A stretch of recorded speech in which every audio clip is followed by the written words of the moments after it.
Hafide and welcome back to Weekend Edition. This is Rehash, where we recap the big stories of the past week. And as you can see, we have a very fresh face here on the Rehash desk. We'd like to introduce you to Cinda Labad, and you've just seen her story here on Weekend Edition, her first story, and she's been with us for about 2.5 weeks. Yes, just about. So tell us about your experience here at KUAM. Well, my internship here, it's been everything from FestPack to Guam Live, from PMIA to court to church, and just covering a whole bunch of different beats. So she's followed each and every one of us, except for Nestor yet. Haven't covered him yet. But you can see more of Cinda's stories, or more of her shadowing us. She's also been helping us with her social media. Yes. She's snapping, Facebook Living with us. And again, her story today was on the cancer research. Yes, the new cancer passport research, it's by the Department of Public Health. Okay, so next up we have Ken. Yeah, so this time last year we were talking about marriage equality, and sadly we're talking about a tragedy that's happening in Orlando from the mass shooting, the worst mass shooting in American history. Well, just around the world, just like everyone is doing it around the world, here on Guam, we're also standing with Orlando.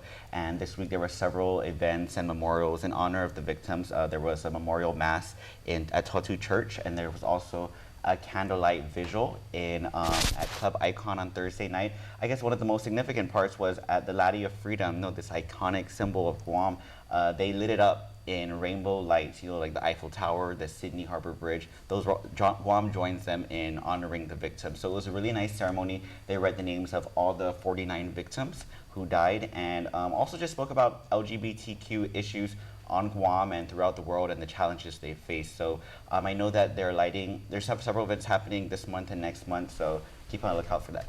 Wait, Ken, I had a question for you. How long will that be lit up, the Laddie? Oh, the Laddie of Freedom was just on Thursday from 6:30 to midnight, but we have a live stream where you can see it, and there's lots of pictures. You can see it on our Facebook also. But the Guam Museum, it will be lit slightly in rainbow colors over the weekend as well, this weekend. Okay, and Nestor? Well, we had an opportunity to talk to, the governor had put together a task force to look into the problems with the hospital. And as we all know, the hospital has had a chronic financial problems for the past, I don't know how many decades now. So this team was put together to review what they could do to kind of minimize the expenses and improve whatever they could.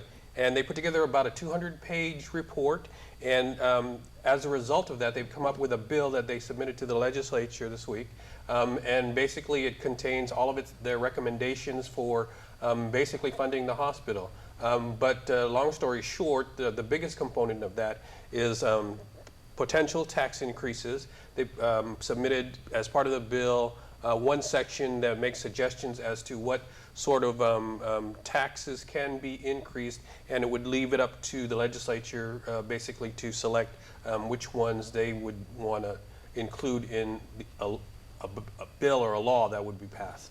So I think there is funding for $160 million worth of improvements at the hospital, a bond issue, and then going forward about $40 million in tax and fee increases to pay for ongoing operations of the hospital.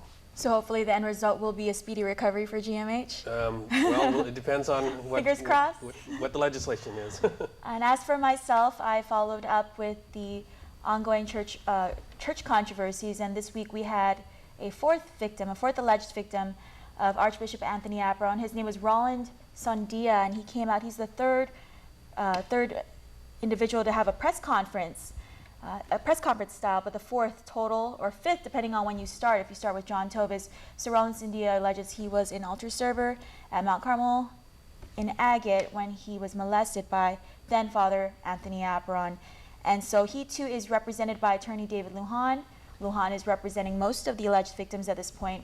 And we actually saw some action this week from Acting Apostolic Administrator Archbishop Saviohan Taifai, who actually took some action on Archbishop Anthony Apron's last orders prior to being placed on leave, and that was action to 2 decrees. The first decree was basically a gag order on the CCOG, the Concerned Catholics of Guam, and the second decree, although the Archdiocese said it was a private matter, KUAM was able to confirm that it was relevant to a gag order placed on Deacon Steve Martinez.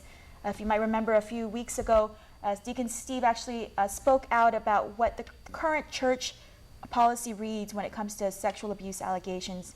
And according to that policy, the Archbishop actually has the final say on what cases get investigated when it comes to child sex abuse, even if Apron stands as the accused. And if you have any stories you want us to cover here at KUAM, email us at, I was going to say Crystal at KUAM, you can email us at reporters@kuam.com.